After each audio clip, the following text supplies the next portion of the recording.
Dito pong nakaraang linggo, lumabas po sa mga balita na may aligasyon na ako daw po ay hindi sumusunod sa batas. Ito po ay nakalulungkot para sa isang senador, sa isang senator judge, ang masabihan na hindi sumusunod sa batas. Samantalang nung tayo po ay merong mahal na saksi dito, pinaalala po natin sa kanya na harapin ang batas. Noong nakaraang linggo, ang atin pong kaibigan na ombudsman, ang sinabi po ng mahal na ombudsman na ako daw po ay hindi sumunod sa kanilang pasabi na mag-file ng aking counter affidavit. Nakakalungkot po ito sapagkat hindi po ito totoo. Inaamin ko po sa inyo kung ICC lang, hindi po talaga ako susunod. Hindi ako magpapasakop sa ICC. Pero dahil ginagalang ko po ang ombudsman, dahil siya po ay aking kaibigan na itinuturing, dahil nagkaroon na po kami ng napakahabang kwentuhan sa aking opisina nung siya po ay kalihim ng hustisya, nag-file po kami. Ito po, hawak ko po ang original. Dahil sa akin po, importante ang original. Ito po ang original, nakalagay po dito. Nag-file ako. Nakalulungkot po na pati ang media ay nakikisama sa ganitong klasing propaganda na ang isang senador ay hindi sumusunod sa batas. Isang senator judge. Ito po, maaari ko po kayong bigyan ng kopya, mga mahal kong kasama, para mapatunayan na hindi ko po kayo ilalagay sa kahihiyan. Ako po ay nag-submit ng aking counter affidavit. At ganun din po, humihiling din po ako sa aking mga kasama, lalong-lalo na po sa aking kaibigan, Ginoong Pangulo, na sa mga ganitong pagkakataon, hinihingi ko po na tulungan din po ninyo kami. Na maipaliwanag din po namin sa media na meron din po kaming mga pagkakataon na ipagtanggol din ang aming sarili at kami wag husgahang kaagad na kami hindi sumusunod sa batas. Yun lamang po, Ginoong Pangulo at tagapangulong hukom. Kasi napapansin ko po ilang araw na nagagamit po natin ang impeachment court, ang oras po ng impeachment court sa pagpapaliwanag. Naintindihan ko po ang posisyon ng aking kaibigan, si Senador Robin Padilla, yung kanya pong frustrations. Pero gusto ko lang po sana ipaalala sa ating presiding officer, sa ating pong Senate President, at matanong ano po ba ang ating ginagamit na rules ngayon? Pwede po ba yung mga problema po labas sa impeachment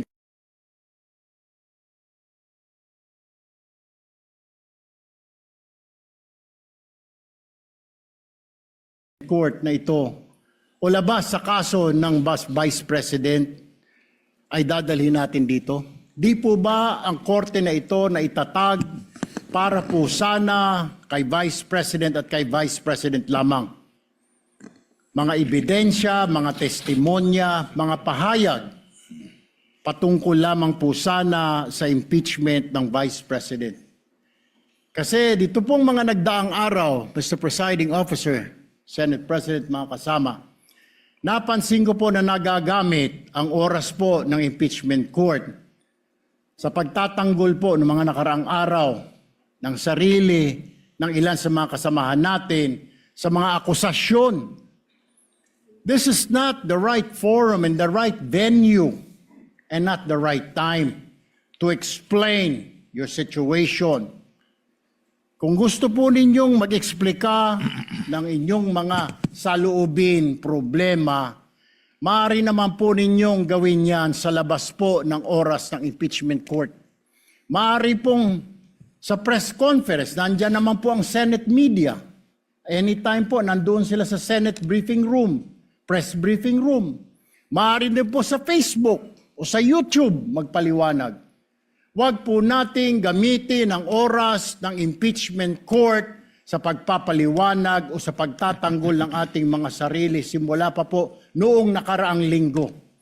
Because the time we waste here to defend ourselves, defend what we believe or what have you, is an injustice to the Vice President.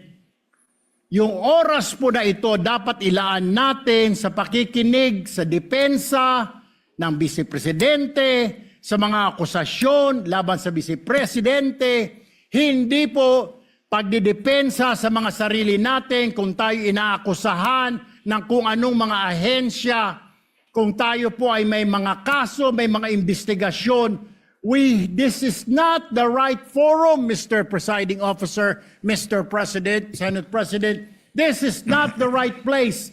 This court was established, was created, the impeachment court, for the Vice President and Vice President only. This should be her time. This should be her forum, not our forum here na ilabas natin ang saloobin natin, mga sagot natin sa mga akusasyon, mga kaso laban sa atin. And this is not also the time, Mr. President, Mr. Presiding Officer, na hanapin yung mga kasama nating nawawala, nakakulong, dapat po doon sa Senado natin, sa sesyon natin, and not here in this court, Mr. Presiding Officer, Mr. Senate President.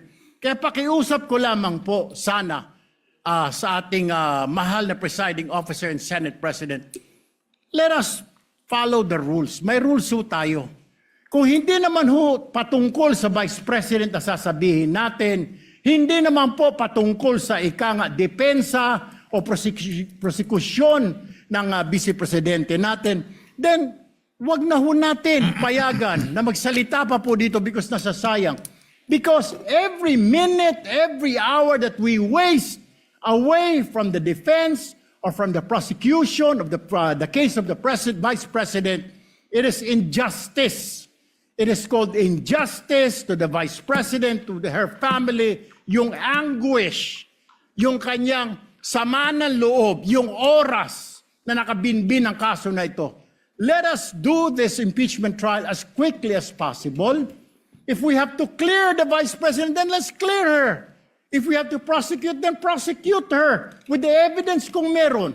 Not waste our time kung ano-anong sinasabi natin dito to protect ourselves, to defend ourselves. This is not the right forum, Mr. Presiding Officer. Kindly wind up, Mr. Senator Senate Judge President. Erwin Tulfo. This is not the right forum for us to defend ourselves. Bring it somewhere else. Bring it to the press. Bring it to the social media, but not here. Thank you, Mr. President. I'm happy. You may proceed, sir.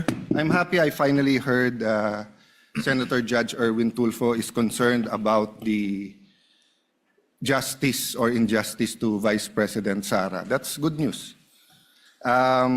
Regarding the waste of time here, sabi ni Senator Joker Arroyo, it is useless to argue a legal point with a non-lawyer. When Senator Marcoleta brought that up here, nagkaroon ng commotion. Senator Miriam stood up here many times and said, kaya ka nga nagpo 4 years na law school at nagbabar. So let me give my own interpretation. The impeachment court is formed with lawyers and non-lawyers. And we interact, and it's for everyone, and we're equal. But if there's an engineer here or a doctor, and they talk about medical principles, I have to either study and argue on medical principles. Hindi ko pwedeng sabihin, hindi, ganito lang yan, logic lang yan, etc. Di ba? So, ang legal principle natin today is simple, integrity ng court. So, allow me to mention that to the people and help educate my colleague here. The integrity of the court and the justices or judges is always relevant. So if the Supreme Court or COMELEC, Court of Tax Appeals, Sandigan Bayan is being heard, and the judges are being threatened, you give them time. So we cannot take the impeachment out of context. May nangyayaring flood control scandal, may nangyayaring gulo sa Team Unity na hindi na united ngayon. We consider Senator Marcoleta and Senator Jinggoy political prisoners, weaponized yung Blue Ribbon Committee at weaponized yung ano. So Mr. President, hindi tama na sabihin na I wasn't, after we brought up the problem with NBI, they doubled down, naggumawa pa ng task force. I mentioned 2 colleagues sa SALN, I didn't accuse them. Sabi ko lang, just like Vice President Sara, just because tumaas ang SALN, can we already ask for the BIR, for the AMLA and the bank accounts? So sabi ko, yan ang i-discuss namin sa Monday. Nag-react na, nag-accuse. I did not take up your accusations here today. Si Secretary Vince Dizon, 3 beses na nag-verify sa Taguig. Sinabi na 3 beses na walang ghost. Ngayon, i-verify ulit. I wasn't going to bring that up, but then i-question ninyo si Senator Padilla. It was all over the news na hindi niya inintindi or he snubbed the ombudsman. I was going to stand up before Senator Erwin stood up just to say, may registered mail. So nung una pa lang, 5 minutes si Senator Tulfo, so I'll take the 5 minutes also if you don't mind. The gentleman may proceed and kindly be mindful of the time. Yes, I will now. So I'm just saying, Senator Padilla just stood up to say, sumusunod siya sa batas, tapos. Kaya humaba to, dahil nga, hindi importante ata dito yung integrity ng judge. Lastly, kaya sinabi kong it's useless to argue a legal point. Ilang beses ko na narinig dito. It's our job to clear or prosecute the Vice President. Hindi po. It's our job to try and to decide. It's the prosecution's job to try to prosecute, and it's the defense job to convince us na wala. Our job is to try and to decide. And when you decide, you acquit or you convict. Why is that important? These are legal terms. Hindi pwedeng yung nanonood na law student ngayon sasabihin, trabaho pala ng judge to clear or to prosecute. Thank you, Mr. Presiding Officer. Alright mga kabayan, mag-reaction tayo dito no sa mainit na bakbakan no. Umpisa pa lang ng impeachment trial ngayong araw ng Lunes, pero mainit na agad mga kabayan ang pangyayari no dahil una nagsalita itong si Senator Robin Padilla, nagpaliwanag no dito sa mga balita sa mga mainstream media at doon sa sinabi nga ni Ombudsman Boying Rimulya na parang dinidma lang ni Senator Robin Padilla yung subpina no or parang yung sagot ni Senator Robin Padilla doon sa kasong obstruction of justice nga na ifinay laban sa kanila ni Senator Cayetano at ni dating Sergeant at Arms Aplasca no mga kaubayan no. At dito ay nagpaliwanag si Senator Robin Padilla na hindi naman pala nila or hindi niya dinidman no or inignore or binaliwala ang sagot niya mga kabayan yung counter affidavit niya dito sa ombudsman nga patungkol doon sa kasong iyon, taliwas doon sa mga bali-balita doon sa mga nakaraang araw ng media na mga Mr. Media na yun nga inignore daw ni Senator Robin Padilla. So nag-file pala siya ng kanyang counter affidavit mga kabayan at nagpaliwanag po siya ngayon dito sa bago magsimula ang impeachment trial at bagay na umalma itong si Erwin Tulfo mga kababayan no parang nagalit pa itong si Erwin Tulfo kasi nagagamit daw yung panahon no dito sa impeachment trial, nasasayang daw yung panahon na imbis pwede pa daw pwede gamitin yan sa ibang panahon no sa ibang pagkakataon sa ibang venue na magpaliwanag si Senator Robin Padilla dito sa kanyang explanation sa kanyang side mga kababayan. So sabi ni Erwin Tulfo ay nagsayang lang daw sila ng panahon at sabay sabi na yung kanilang trabaho daw bilang mga senator judges ay mag-prosecute no at mag-acquit no dito kay VP Sara Duterte dito sa impeachment laban nga sa kanya at bagay naman na sinupalpal ni Senator Alan Peter Cayetano itong si Erwin Tulfo mga kababayan dahil ilang beses na daw po niya narinig ito na yung trabaho daw ng mga senator judges ay yun nga mag-prosecute at mag-clear dito kay VP Sara at nakakahiya no bilang or nakakahiya para doon sa mga first year law student na baka mapagkamalan nila or maniwala sila na ang trabaho pala nila bilang mga senator judges nga ayun nga no mag-acquit at mag-convict mga kababayan no at pinaliwanag ni Senator Alan Peter Cayetano na it is the prosecution no na mag-prosecute dito kay VP Sara at trabaho naman ng defense na konbinsihin itong mga senator judges na mali yung paratang ng prosecution no at ang trabaho ng mga senator judges ay mag-try itatrial at mag-decide no whether or not ay tama yung mga ebidensya na ipresenta ng both sides mga kababayan. At dito talaga para sa aking opinion ay nakakahiya para kay Erwin Tulfo no bilang hindi man po siya abogado mga kababayan, pero iwan ko ba bakit ang init-init na ng ulo ngayon ni Erwin Tulfo mga kababayan. No, pansin natin na talagang bumabanat na agad itong si Erwin Tulfo mga kababayan no at talagang si Senator Robin Padilla ay mainahon lang naman yung salita niya na nagpapaliwanag nga siya dito sa mga Pilipino no bilang siya isang senator judge at pinalagaan niya po no or inaalagaan niya itong kanyang integridad bilang senator judge at itong Senate Impeachment Court kasi parte po siya dito mga kababayan no. And yet meron tayong nababalitaan na hindi daw sumunod ito si Senator Robin Padilla sa batas ay syempre ay inaalagaan niya or pumalag siya dahil inaalagaan niya yung integridad niya mga kababayan no bilang senator judge at itong impeachment court nga no itong mga senador itong as a whole mga kababayan. So nakakahiya po 'yun kaya ngayon siya nagsalita no na mali po yung balita nila no yung kailangan pinagsasabi sa media at nag-file po siya ng counter affidavit niya yun at si Erwin Tulfo naman ay pumalag mga kababayan. So iwan ko lang gusto siguro niyang hindi na sumagot itong si Senator Robin Padilla no para matuluyang masiraan siya or siraan yung kanyang integridad mga kababayan. So yun po yung aking pananaw kasi marami pa daw pagkakataon no na pwede na mag-press con, meron daw Facebook, YouTube, doon lang daw siya magsalita, mga ganon, magpa-press con. Kaya medyo uminit yung ulo ni Erwin Tulfo dito mga kababayan no at asahan natin na sa mga susunod na araw talagang mag-iinit pa ito no ng grupo nila Erwin Tulfo, nila Lacson, nila Soto at itong grupo naman nila Senator Alan Peter Cayetano, nila Senator Robin Padilla at iba pa mga kababayan. Pero kung siguro no kung sila yung nasa lugar ni Senator Robin Padilla na ganun yung nangyayari at sila yung medyo dihado dito mga kababayan, malamang ay gagamitin rin po nila yung floor no dito sa pagpapaliwanag mga kababayan kasi itong impeachment trial kasi ang daming mga nanonood no talagang lahat ng mga mainstream media nakatutok dito at mga Pilipino nakatutok dito kaya ito yung tsansa ni Senator Robin Padilla na magpaliwanag sa taong bayan no na mali yung sinasabi ng ombudsman at ng mga balita sa mainstream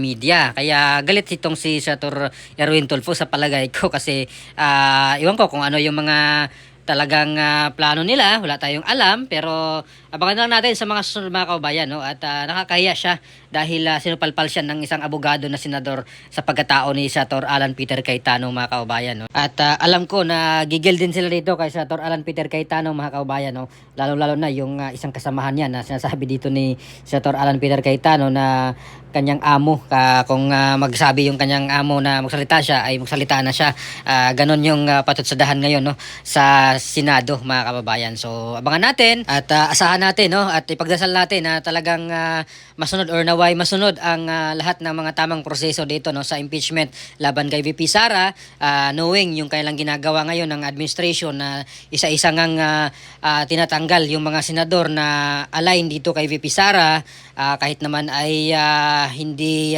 involved sa flood control ay mabilis pa nilang ipinakulong no kumpara doon sa mga involved dito sa mga flood control corruption mga kababayan no at sana ay hindi na po sila magtagumpay no or hindi sila magtagumpay kung ano man yung mga binabalak nila patungkol dito kay Senator Alan Peter Cayetano, kay Senator Robin Padilla, kay Senator Bongo at doon sa mga kinakasuhan nila ngayong mga senador mga kababayan no na align dito kay VP Sara Duterte dahil alam naman po natin na nasa batas na kailangan po nila ng 16 na mga senador para magboto ng convict no para kay VP Sara mga kababayan at mukhang mahihirapan nga po sila kaya sinasabi dito ng mga senador na dahil diyan ay iniisa sila ditong tinatanggal no or inaalis sa Senado para hindi na makaboto no para babaan nila yung threshold ng numbers ng mga senador na magboto ng convict dito mga kababayan. No, sana ay manaig pa rin ang due process at masunod pa rin ang kung anong nakasulat sa ating constitution mga kababayan. So ano pang masabi niyo dito sa mainit na bakbakan ngayon sa Senado no sa pagitan ni Senator Robin Padilla na nagpaliwanag lang naman sumagot dito sa mga issues na sinasabi ng mga mainstream media na dinidman na daw yung ombudsman, hindi sumunod sa batas at itong si Erwin Tulfo na tilay nagagalit na nagagamit daw yung oras ng impeachment trial sa pagsagot ni Senator Robin at sinupalpal naman din siya ni Senator Alan Peter Cayetano na isang abogado mga kababayan. At please comment down below naman sabi niyo. Maraming salamat. God bless po sa ating lahat.